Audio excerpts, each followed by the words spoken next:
Question number 3 समझते हैं। Euclid algorithm का प्रयोग करके निम्नलिखित का मसा ज्ञात करते हैं। चलिए इसको बनाते हैं।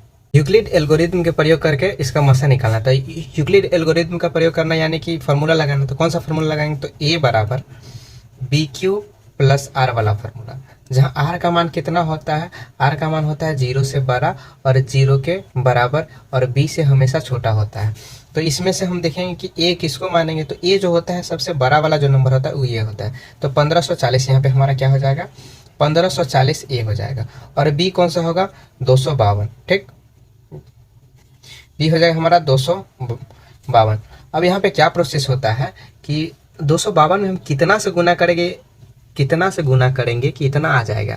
और या तो इतना टोटल आना चाहिए, नहीं तो इससे थोड़ा सा कम आना चाहिए। तो 252 में हम कितना से मल्टीप्लाई करेंगे? तो 6 से मल्टीप्लाई करेंगे। 6 से मल्टीप्लाई करेंगे तो हमारा रिमेन बच जाएगा 28। जब हमारा रिमेन इतना बचेगा तो 252 को हम फिर यहाँ लिखेंगे और ये 28 को हम यहाँ लिखेंगे।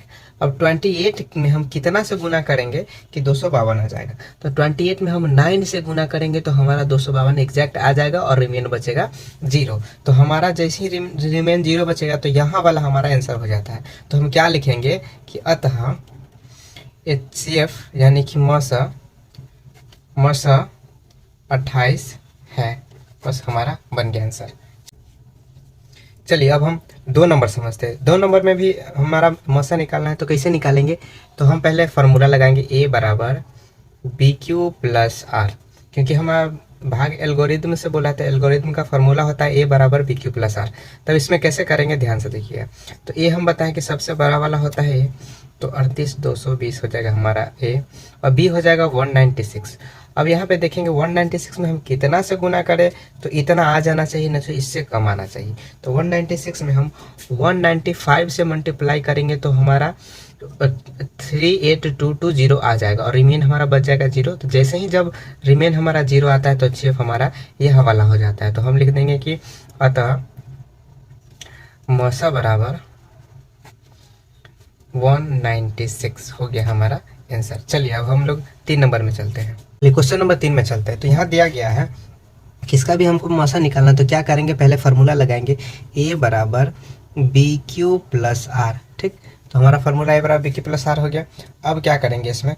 तो ए हमारा कौन होगा? तो 12,450 हो गया हमारा ए, और बी हो गया 365।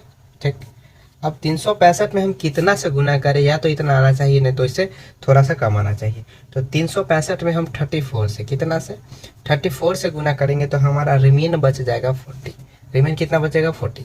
तो फिर 365 को यानी कि 365 को यहाँ डालेंगे और ये 40 को हम इधर ले आएंगे। अब देखेंगे कि 40 में हम कितना से गुना करें कि हमारा या तो इतना आना चाहिए तो रिमेन बचना चाहिए। तो हम इसमें 9 से करेंगे। 9 से करेंगे तो हमारा कितना बच जाएगा? 5 बच जाएगा।